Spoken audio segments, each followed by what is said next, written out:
The Grand Assembly Hall on Nexus Station had been transformed for what everyone hoped would be the final meeting between the human and Zephyrian delegations. Representatives from both species filled the space, along with observers from several other galactic civilizations who had heard about the unprecedented trials that had taken place over the past week. Marcus sat at the center of it all, still finding it hard to believe that he had somehow become the focus of interstellar diplomacy. The simple communications technician who had just been trying to fix a translation device was now the key to either peace or war between two civilizations. Emperor Thylos stood at the head of the Zephyrian delegation, but his posture was different from the angry, rigid stance he had maintained throughout the previous meetings. The trials had clearly affected him, though Marcus was not sure exactly how. Princess Lyrelei stood beside her father, and for the first time since this whole situation had begun, she looked nervous. The confident certainty that had driven her to make her declaration was now replaced with something that looked almost like fear. Marcus realized that she was finally understanding the full weight of what she had set in motion. Ambassador Rodriguez rose from her seat among the human delegation, her diplomatic training evident in every carefully measured word. Your Imperial Majesty, Marcus Chen has successfully completed all 3 trials according to your traditions. We hope this means we can move forward with productive negotiations between our peoples. The Emperor was silent for several long moments, his violet eyes studying Marcus with an intensity that was uncomfortable. When he finally spoke, his words surprised everyone in the room. The trials are complete, but they have raised questions that we did not expect to face. Marcus Chen has proven that humans possess capabilities we did not know existed. The question now is what we do with this knowledge. What do you mean? Marcus asked, speaking directly to the Emperor for the first time since the trials had begun. I mean that you have demonstrated something that challenges everything we thought we knew about intelligence and communication. You understood our deepest cultural artifacts without telepathy, using methods that we cannot comprehend or predict. Empress Nalara stepped forward, her expression thoughtful. For thousands of years, we have believed that telepathic communication was the highest form of consciousness. We have looked down on species that lacked this ability as primitive or limited. But I have seen you accomplish things that our telepaths cannot, the Emperor continued. You survived combat against a warrior who could read minds by thinking in ways that made no sense to us. You passed the test of truth by being honest with yourself in ways that we struggled to achieve, and you understood our history by asking questions we never thought to ask. Princess Lyrelei finally found her voice. Father, this is exactly what I hoped would happen. Marcus has shown us that there are different kinds of intelligence, different ways of understanding the universe. Yes, the Emperor said, but his tone carried weight that made everyone in the room pay attention, and that realization forces us to make a choice we were not prepared to make. Marcus felt his stomach tighten. What choice? Whether to embrace this discovery or to see it as a threat to our way of life. The room fell silent as the implications of the Emperor's words sank in. After everything that had happened, after all the trials and revelations, they were still balanced on the edge between peace and conflict. Emperor Thylos began pacing slowly in front of the assembled delegations. For generations, the Zephyrian Empire has maintained its position through telepathic superiority. Our ability to read minds has made us unbeatable in negotiations, unstoppable in combat, and unchallenged in our understanding of other species. But now we know that there is at least one species that is completely immune to our greatest advantage. More than that, this species possesses ways of thinking that may actually be superior to ours in certain situations. Ambassador Rodriguez leaned forward. Your Imperial Majesty, surely this is an opportunity rather than a threat. Our species could learn from each other, sharing our different strengths, could we? The Emperor asked. Or would such an alliance eventually lead to humans replacing Zephyrians as the dominant force in this region of space? Marcus stood up suddenly, surprising everyone in the room. Your Imperial Majesty, with respect, I think you are asking the wrong question. The Emperor's eyes narrowed. Explain. You are asking whether humans will become more powerful than Zephyrians, but the real question is whether both our species will become better than either of us could be alone. Go on, the Emperor said, his voice giving nothing away. Marcus looked around the room at all the faces watching him, then focused on Princess Lyrelei. Your daughter made her declaration because she was curious about something different. She did not want to control me or use me. She wanted to learn from me. That is the kind of thinking that could make both our civilizations stronger. And how do you propose we do that? Empress Nalara asked. By doing exactly what Princess Lyrelai suggested from the beginning. Create exchange programs. Let humans learn from Zephyrian wisdom and mental discipline. Let Zephyrians learn from human creativity and problem-solving approaches. Princess Lyrelai stepped forward, her confidence returning. Marcus is right, Father. We could establish academies where both species study together. Humans could teach us their methods of analysis and questioning, while we could teach them mental focus and emotional understanding. But the risks, the Emperor protested. If we share our knowledge and techniques, how do we know that humans will not eventually use them against us? Marcus smiled for the first time in days. Your Imperial Majesty, you just spent 3 days testing whether I could be trusted with understanding your culture. The answer you found was yes. If one random human communications technician can be trusted with your deepest secrets, what does that tell you about my species? The Emperor was quiet for a long moment, considering Marcus's words. It tells me that perhaps we have been thinking about trust in the wrong way. How so? Ambassador Rodriguez asked. We have always believed that we could only trust those whose minds we could read completely. But Marcus has shown us that trust can also be built through actions, through choices, through the willingness to be vulnerable to each other. Princess Lyrelai moved to stand directly in front of her father. I have a proposal that I hope will satisfy everyone's concerns. I am listening, the Emperor said. I formally request permission to abdicate my position as heir to the throne and accept an appointment as the first Zephyrian ambassador to Earth. The gasps from the Zephyrian delegation were audible throughout the hall. Several nobles looked as if they might faint at the idea of a royal family member giving up their birthright. Lyrelai, her mother said softly, do you understand what you are asking? I understand completely. I am asking for the chance to be the bridge between our peoples. I am asking to dedicate my life to proving that cooperation is possible. Emperor Thylo stared at his daughter for what felt like an eternity. And if I refuse? Then you will be making a choice based on fear rather than wisdom, she replied without hesitation.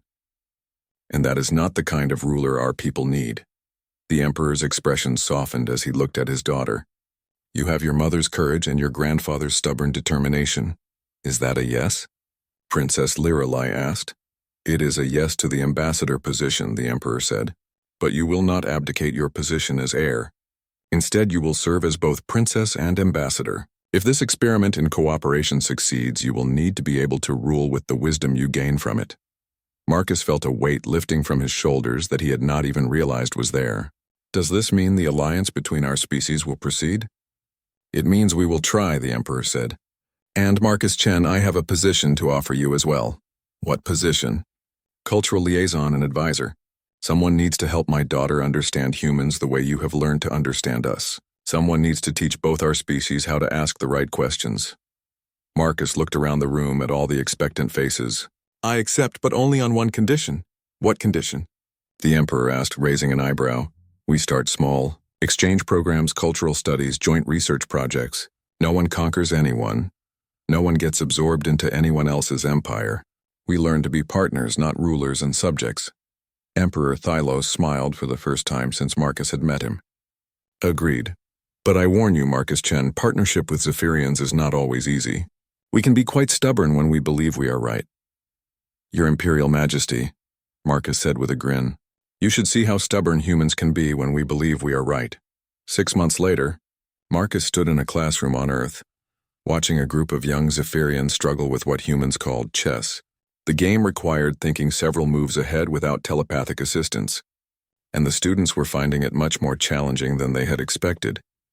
Remember, Marcus told them, the goal is not to read your opponent's mind. The goal is to understand the possibilities and make the best choice you can with incomplete information. Across the room, Princess Lyrelai was having her own struggles with a driving simulator, trying to... The emergency meeting convened in a smaller conference room, 2 hours after the ceremony disaster. Marcus sat uncomfortably in a chair that seemed too small for the weight of the situation pressing down on him. Around the table, human and Zephyrian delegates faced each other with intention that could be cut with a knife.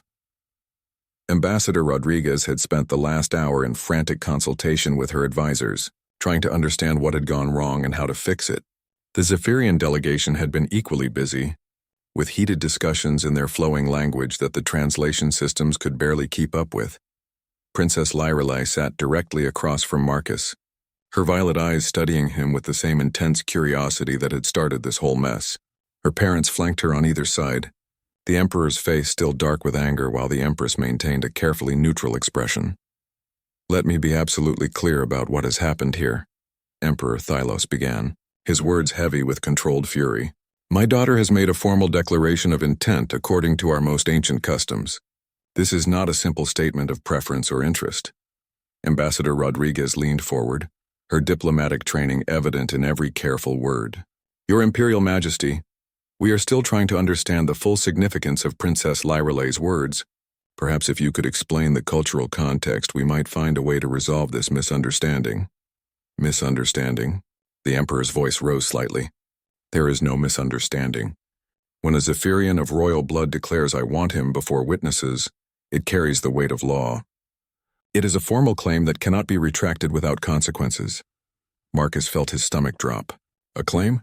What kind of claim?" Princess Lyrelei spoke for the first time since entering the room, her voice calm despite the chaos surrounding her. "Among our people, such a declaration means I am taking responsibility for you. It means I believe you have value that others cannot see, and I am willing to stake my reputation and honor on proving it." "But why?" Marcus asked, genuinely confused. "I'm nobody special. I just fix communication equipment." The princess exchanged a look with her parents before answering. "You need to understand something about my people, Marcus Chen. We are what you would call telepathic. We communicate primarily through direct mind-to-mind contact. Our spoken language is mostly ceremonial, used only for formal occasions or when speaking with non-telepathic species." Ambassador Rodriguez sat up straighter. "Telepathic?" This information wasn't included in any of the preliminary cultural briefings we received. "Because it is so fundamental to our existence that we assumed it was obvious," Empress Nalara said with a slight edge to her voice. "Every intelligent species we have encountered has at least some telepathic ability." "Every species except yours." Marcus felt a chill run down his spine. "You mean humans can't be read telepathically?" "More than that," Princess Lyrelei said, her eyes never leaving his face. "When I try to touch your mind, there is nothing there. Not emptiness, not silence, but something I have never encountered before. You are completely invisible to our telepathic senses." The Emperor's anger seemed to flare again. "This is precisely why this situation is so dangerous. Lyrelei has always been impulsive, but now she has attached herself to a creature whose thoughts and intentions we cannot verify. For all we know, this human could be planning to harm her or use her for some unknown purpose." Marcus stood up quickly, his chair scraping against the floor. "I would never hurt anyone. I don't even understand what's happening here." "And that," the Emperor said coldly, "is exactly the problem. How can we trust the word of a being whose mind we cannot read?" Ambassador Rodriguez tried to regain control of the conversation. "Your Imperial Majesty, surely we can find a reasonable solution to this situation. Perhaps if Princess Lyrelei were to retract her statement." "I will not retract it," the princess said firmly, cutting off the ambassador mid-sentence. "I meant exactly what I said." The room fell silent for a moment before the Emperor spoke again, his voice now carrying a tone of grim determination. "Very well. If my daughter insists on maintaining this declaration, then the human must prove his worth according to our traditions." "What traditions?" Marcus asked, though he wasn't sure he wanted to know the answer. "The trials of proving," Empress Nalara explained. "When a royal makes a claim about someone's value, that person must demonstrate their worth through 3 traditional tests. If they fail, the consequences are severe." Marcus felt his mouth go dry. "What kind of consequences?" The Emperor's smile was not pleasant. "If you fail the trials, it will be taken as proof that humans are not worthy of our respect or alliance. The diplomatic relationship between our peoples will end before it truly begins." The weight of that statement hit everyone in the room like a physical blow. Ambassador Rodriguez looked as if she might faint, while several of the human advisors began whispering urgently among themselves. "And if I refuse to take these trials?" Marcus asked. "Then you would bring dishonor to my daughter and our entire family," the Emperor replied. "The result would be the same. War between our species would become inevitable. Princess Lyrelai finally spoke again, her voice softer than before. Marcus, I know this seems impossible and unfair, but I need you to understand why I made this declaration. I'm listening, Marcus said, sinking back into his chair. For my entire life, I have been surrounded by minds I could read completely. Every thought, every emotion, every intention of everyone around me has been an open book. I have never had a conversation where I didn't already know what the other person was going to say. She paused, gathering her thoughts before continuing. When I looked at you during the ceremony, when I tried to read your mind as I automatically do with everyone, I found something incredible. For the first time in my life, I encountered a mind that was completely my own mystery to solve. But that doesn't explain why you had to announce it in front of everyone, Marcus protested. Because I knew my parents would never allow me to study your species otherwise. They would see your telepathic immunity as a threat rather than a wonder. By making a formal declaration, I forced them to give you a chance to prove your worth. Emperor Thylos stood up abruptly. Enough of this discussion. The declaration has been made, and now it must be resolved according to our laws. Human, you have until tomorrow at sunrise to prepare for the first trial. What is the first trial? Ambassador Rodriguez asked. Combat, the Emperor replied simply. He will face one of our warriors in single combat. If he cannot defend himself against an opponent who can read his every intention before he acts upon it, then his worth is proven to be nothing. Marcus felt the room spinning around him. I'm not a fighter. I've never been in combat in my life. Then I suggest you spend the evening learning, the Emperor said without sympathy. The trial will take place in the station's combat arena at sunrise, with both delegations present as witnesses. As the Zephyrian delegation began to file out of the room, Princess Lyrelai lingered for a moment. She looked directly at Marcus with an expression that might have been apologetic. I know you think I have doomed you, she said quietly, but I believe there is something special about your species, something that even you do not yet understand. Tomorrow you will have the chance to prove that I am right. With that, she followed her parents out of the room, leaving Marcus alone with the human delegation and the crushing weight of an impossible situation. Ambassador Rodriguez was the first to break the silence. Marcus, I need you to know that Earth's entire diplomatic future may rest on what happens tomorrow. Marcus stared at his hands, trying to process everything that had happened. No pressure at all, he muttered. We have the evening to prepare, one of the military advisors said. We can teach you basic defensive techniques, at least enough to survive the encounter. Against a telepathic opponent who can read my mind? Marcus asked. How exactly do you prepare for something like that? It was a good question, and as Marcus looked around the room at the worried faces of his colleagues, he realized that nobody had an answer. Marcus had barely slept during the night before the first trial. His mind kept racing through everything that had happened, from the moment Princess Lyrelai had pointed at him to the impossible situation he now faced. The military advisor had spent 3 hours trying to teach him basic defensive moves, but they both knew it would not be enough against a telepathic warrior. The combat arena on Nexus Station was larger than Marcus had expected. It was a circular space with high walls and observation galleries, where both delegations now sat in tense silence. The floor was covered with a soft material that would cushion falls but still allow for realistic combat. Weapon racks lined the walls, filled with various tools of battle from different species throughout the galaxy.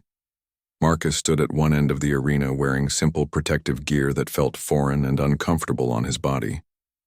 His hands shook slightly as he tried to remember the defensive stances he had practiced the night before. Across from him, his opponent waited with the calm confidence of someone who had never lost a fight. The Zephyrian warrior was named Corvain, and he moved like water given form. His tall frame was covered in the traditional combat armor of his people, a flexible material that seemed to shift and flow with his movements. In his hands, he held a staff weapon that could extend or contract at will, allowing for both close combat and longer-range attacks. Emperor Thylos stood in the royal viewing area, his voice carrying clearly across the arena as he explained the rules. This is a trial of combat skill and worthiness. The human may choose any weapon from the racks, and the combat continues until one opponent yields or is unable to continue. There are no other restrictions. Ambassador Rodriguez leaned forward in her seat, her knuckles white as she gripped the armrest. Marcus, remember what we practiced. Stay mobile and try to keep your distance. Marcus nodded, though he wondered how he could keep distance from someone who could read his intentions before he even formed them completely. He walked to the weapon racks, looking over the various options.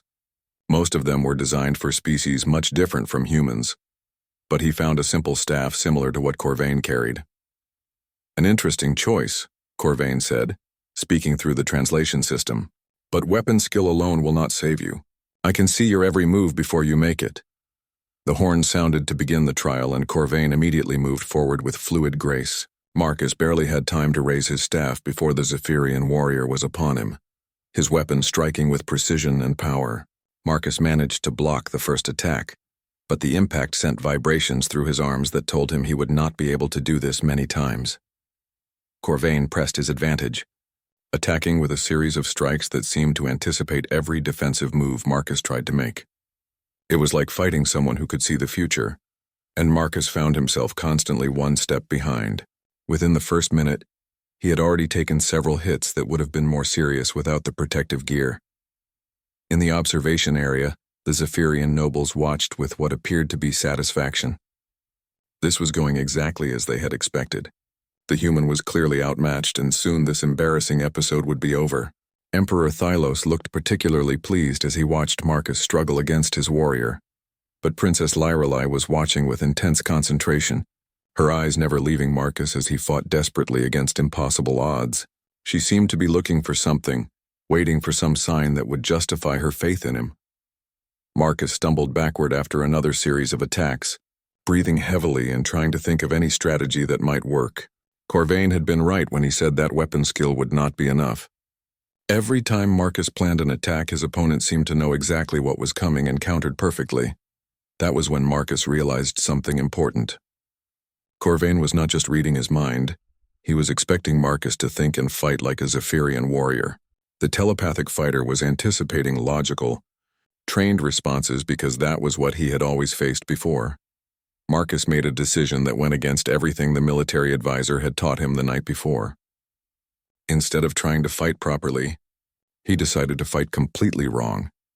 He threw his staff at Corvain not as an attack but as a distraction, then immediately dove to the side in a rolling movement that had no tactical purpose except to confuse his opponent. Corvain, reading the intention to throw the staff, had prepared to dodge a proper thrown weapon attack. When Marcus instead used it as misdirection and moved in an unexpected direction, the Zephyrian warrior was caught off guard for the first time. Marcus did not waste the opportunity. He grabbed a different weapon from a nearby rack, something that looked like a weighted net, and threw it in a wild, undisciplined manner that no trained fighter would ever use.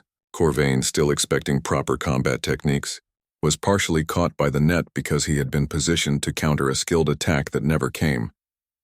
The crowd in the observation area stirred with surprise. This was not what anyone had expected to see. Marcus was not fighting better than Corvain. He was fighting so chaotically that even telepathy could not predict his moves. Corvain quickly freed himself from the net, but his perfect composure was shaken. For the first time in his life, he was facing an opponent whose mind he could not read, who fought with no discernible pattern or strategy. Marcus continued his bizarre tactics, moving in ways that made no sense, attacking from angles that offered no advantage, and using techniques that would have earned him failing marks in any combat school. But against a telepathic opponent who expected logical behavior, his complete unpredictability became his greatest weapon. When Corvain tried to read Marcus's intentions for his next move, he found chaos instead of strategy. Marcus was not planning his attacks in the traditional sense, he was simply reacting to whatever felt right in each moment. It was the opposite of everything Corvain had been trained to expect and counter. The fight continued for another 10 minutes, with Marcus using increasingly strange tactics. He threw sand from the arena floor, not at Corvain's eyes as might be expected, but at his feet to create noise and distraction. He used his protective gear as improvised weapons, taking pieces off and throwing them in directions that served no obvious purpose. Finally, in a move that surprised everyone, including himself, Marcus simply sat down in the middle of the arena and started talking. "You know what, Corvain? And this is really exhausting. I have never been in a fight like this before, and I probably never will be again. But I am starting to understand something that I think your people might be missing." Corvain stopped his attack, confused by this completely unprecedented behavior. In the observation area, both delegations watched in stunned silence. Marcus continued talking from his seated position. Princess Lirelai said she was fascinated by minds she could not read. But I think the real issue is not that you cannot read human minds. I think the real issue is that human minds work so differently from yours that even if you could read them, they would not make sense to you. What are you talking about? Corvain asked, lowering his weapon slightly. I am talking about the fact that I have been fighting you for 15 minutes using tactics that no sane person would ever use, and somehow I am still here. Not because I am a better fighter than you, but because I think in ways that your telepathy cannot predict or understand. Emperor Thylos stood up in the observation area. What is the meaning of this? The trial is not over. Marcus looked up at the Emperor while still sitting on the arena floor. Your Imperial Majesty, I yield the combat. Corvain is clearly the superior warrior, and I cannot defeat him in a fair fight. Then you have failed the trial, the Emperor declared. Have I? Marcus asked. The trial was supposed to prove my worth, right? Well, I just survived 15 minutes against your best warrior using nothing but the fact that my mind works differently from yours. Is not that worth something? Princess Lirelai stood up suddenly, her voice carrying clearly across the arena. Father, he is right. The purpose of the trial was to test his value, not simply to see him defeated. The arena fell silent as everyone considered Marcus's words. He had not won the combat in any traditional sense, but he had demonstrated something that no one had expected to see. Emperor Thylos looked down at Marcus with an expression that was difficult to read. Very well. You have survived the first trial, though not in any manner we anticipated. Tomorrow you will face the second trial, the test of truth. As Marcus finally stood up from the arena floor, he caught Princess Lirelai's eye. She was smiling for the first time since this whole situation had begun, and her expression suggested that things were going exactly as she had hoped they would. The second trial had passed in a blur that Marcus still found hard to believe. The test of truth had taken place in a chamber filled with swirling mists and floating crystal formations that were supposed to expose lies and hidden intentions. While Zephyrian candidates typically struggled for hours against their own mental barriers and self-deceptions, Marcus had simply walked through the maze-like structure in 20 minutes. The Zephyrians had watched in amazement as the human navigated obstacles that should have been impossible to overcome. Mental traps that caught even their most disciplined minds had no effect on Marcus at all. When asked to explain how he had done it, Marcus could only shrug and say that he had simply told himself the truth about what he was seeing and feeling. Now, 3 days later, Marcus stood before the entrance to the final trial chamber. The test of emotional resonance was considered the most difficult of all Zephyrian trials, and it had been designed to determine whether someone could truly understand and connect with their culture without the benefit of telepathic communication. Emperor Thylos stood beside the chamber entrance, his expression more thoughtful than angry for the first time since this whole situation had begun.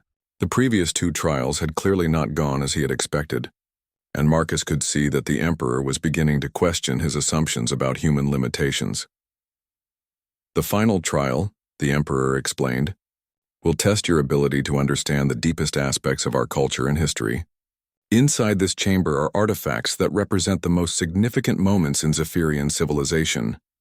Most beings either fail to comprehend their meaning, or are overwhelmed by the emotional weight they carry.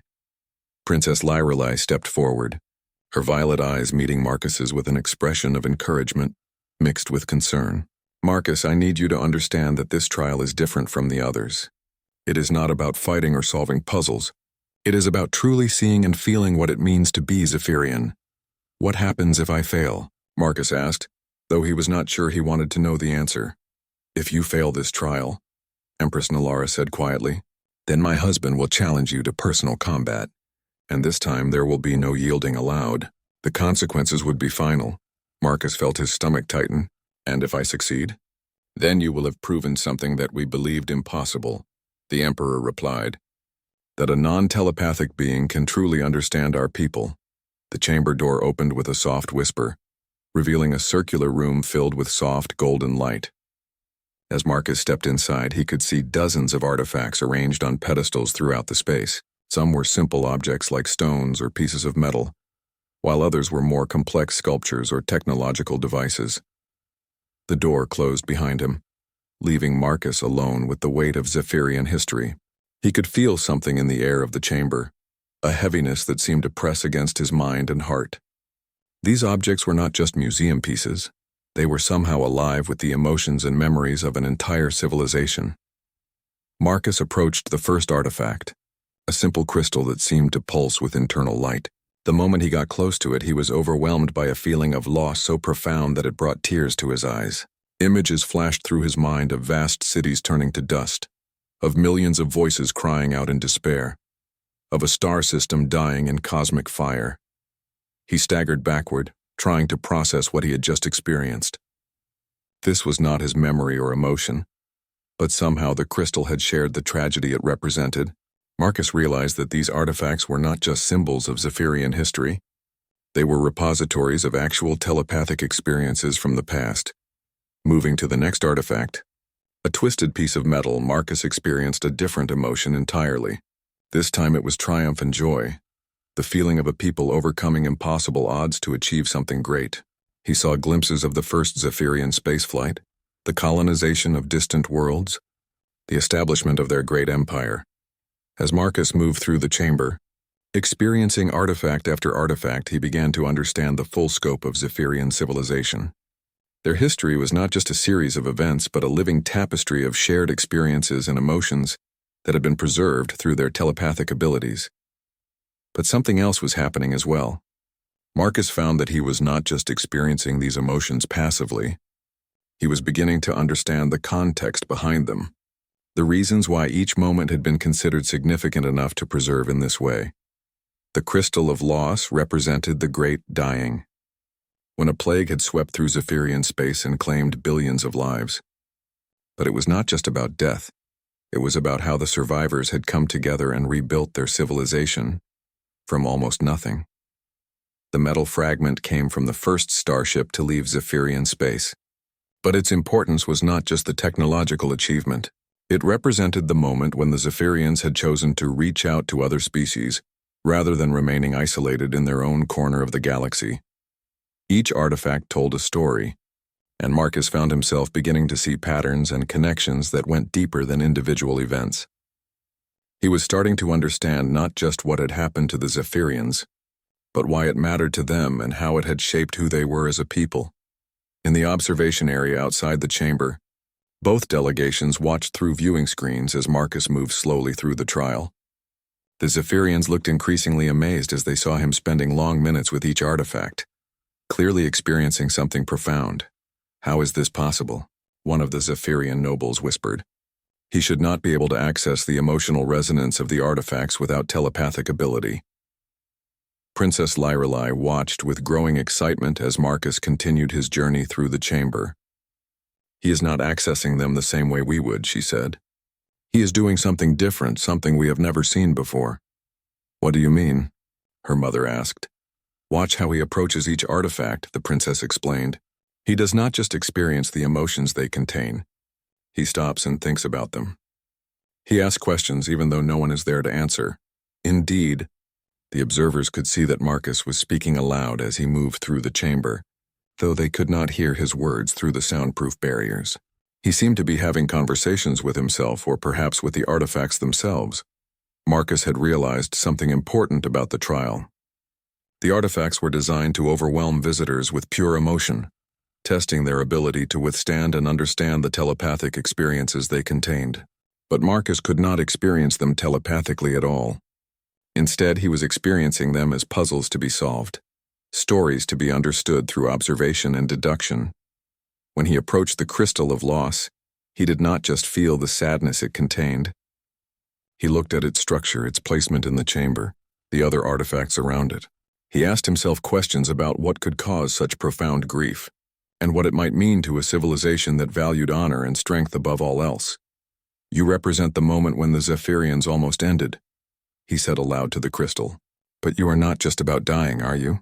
You are about the choice to continue living even when everything seems hopeless." As Marcus continued through the chamber, his understanding of Zephyrian culture grew deeper than any outsider had ever achieved. He was not just learning their history. He was beginning to understand their heart and soul as a people. The final artifact was the most challenging of all. It was a simple mirror, perfectly polished and reflecting Marcus's own face back at him. But as he looked into it, he began to understand what it represented. This was not about Zephyrian history at all. This was about the observer's ability to truly see themselves in relation to another culture. Marcus looked at his reflection and spoke the words that would change everything. I understand now. You are not testing whether I can be like you. You are testing whether I can accept that we are different and still find value in that difference. When Marcus finally emerged from the chamber 2 hours later, his face was streaked with tears, but his expression was calm and confident. He had not just survived the trial of emotional resonance. He had experienced it in a way that no one had ever imagined possible.